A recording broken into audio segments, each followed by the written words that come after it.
NFL released the 2021 football schedule late on Wednesday. I know this video is a little bit late. I apologize for that.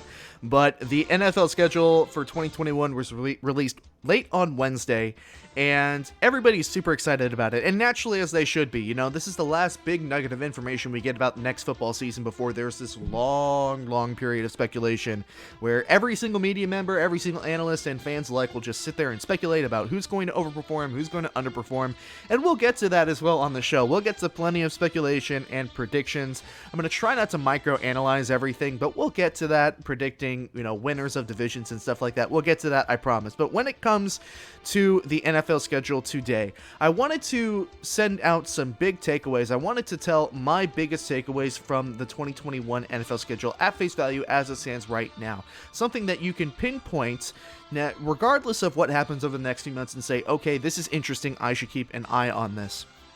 And I think the place that I want to start is with the fact that the NFL seems to have put a lot of emphasis and put extra effort into their primetime games, specifically on Thursday and Monday. The primetime slots have been much improved, and I think that when it comes specifically to Thursday and Monday, because Thursday and Monday have kind of been the meme-worthy primetime games, especially Thursday.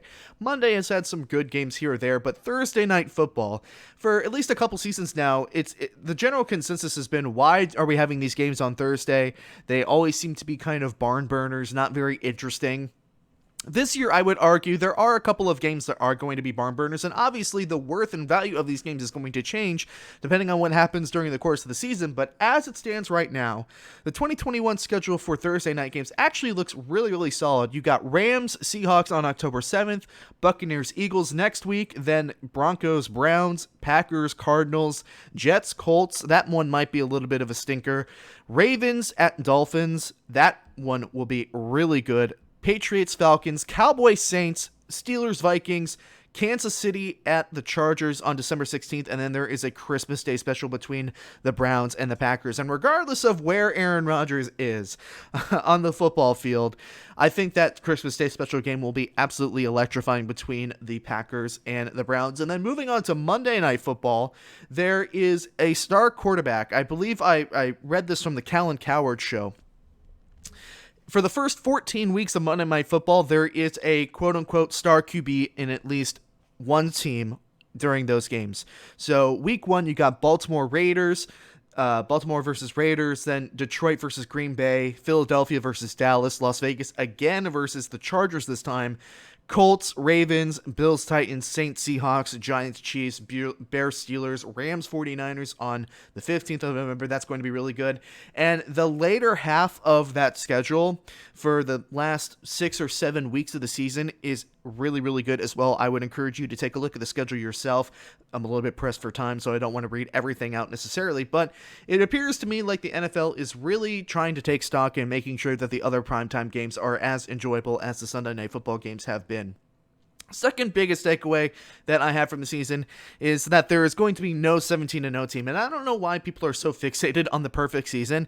Look, it was really hard to get a perfect season when there were 16 games. The fact that there's 17 games now automatically drops that statistical chance to be even lower than it already was, and people are saying, wow, the Tampa Bay Buccaneers got a really easy schedule this season, and yeah, they did, but if you look back for the past 2 or 3 seasons, the schedule for the reigning Super Bowl champs has actually been quite easy for a lot of them. I think it was the Eagles, the last time that the Eagles won the Super Bowl, what was it, 2017? I think the year that they had afterwards. Now, whether that was due to bad football or just because their schedule was harder, they had a tough schedule that year. But if you take a look back at the schedule for the Chiefs in 2019, in 2019, and then the Patriots the year before that, you know, the schedules have not been too difficult. So I think there's a little bit of a rose-colored glasses when it comes to looking at the Buccaneers schedule this year in comparison to looking how the other defending Super Bowl champions have had their next season play out when they are defending.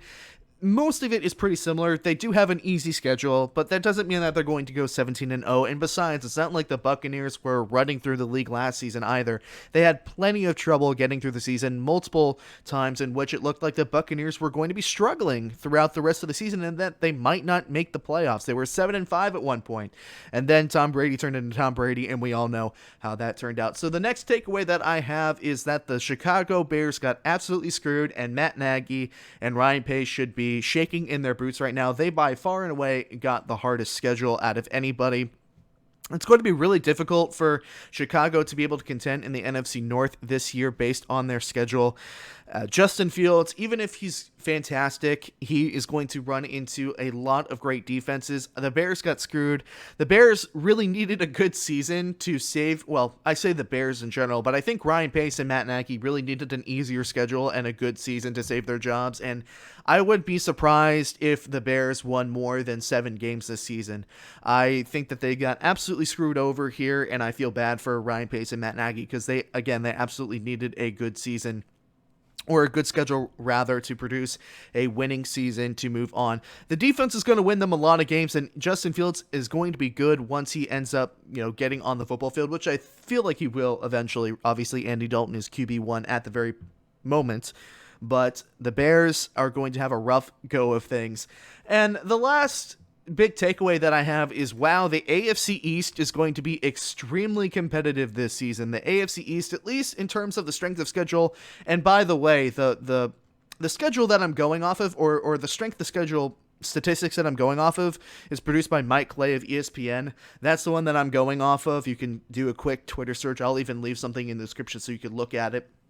The AFC East, the entire AFC East has a top 7, I believe, easiest strength of schedule. They play the AFC South and the NFC South this season, and obviously the AFC South is probably my pick for the worst division in football. I think the Titans got worse. The Colts didn't really elevate to new levels like I thought they were going to this offseason. Obviously, Jacksonville's going to have a bad year, even with Trevor Lawrence, and Houston is a current dumpster fire. And then on the other side of things with the NFC North, Tampa Bay obviously is going to be Tampa Bay. New Orleans is going to be lesser so with the retirement of Drew Brees. The Falcons are going to struggle this season, I imagine, as are the Carolina Panthers. I think the Carolina Panthers will be better. They had a decent offseason, but you have 2 middle-of-the-pack teams there with Atlanta and Carolina, and obviously since New Orleans has gotten worse with the retirement of Drew Brees, the AFC East are going to have a pretty easy schedule this year for essentially everybody's, and not only that, but Bill Belichick and the Patriots have a lot of easy games in the beginning of the schedule, and that is where Bill Belichick is at his best, I think, in the opening weeks of the season.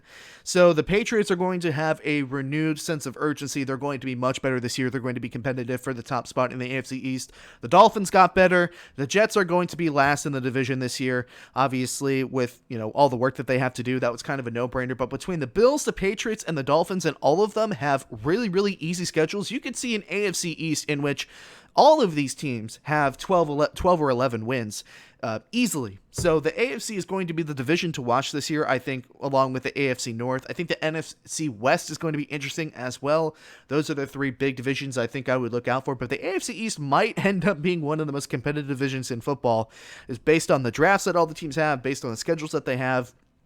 And that's incredible to say, actually, considering that the AFC East was kind of a mockery anywhere between 6 to 7 to even, 8, 9, or 10 years ago when the Patriots ran that division. The Patriots are going to be good once again this year. Pay attention to the AFC East. If you're in the AFC East, it's going to get absolutely wild. So those are kind of my big takeaways from the NFL scheduling, or with the release of the NFL football schedule. Hey, folks, thank you so much for listening to this segment from the Hard-Headed Sports Podcast. If you enjoyed this segment, make sure that you drop a like on the video and a comment. It helps me out a bunch. And if you're interested in watching more segments like this from the show after the show has been completed, you should definitely subscribe to the YouTube channel. And if you're interested in listening to the entire show in its full-length entirety, you should listen to the show on Spotify, Apple Podcasts, Google Podcasts, and Anchor.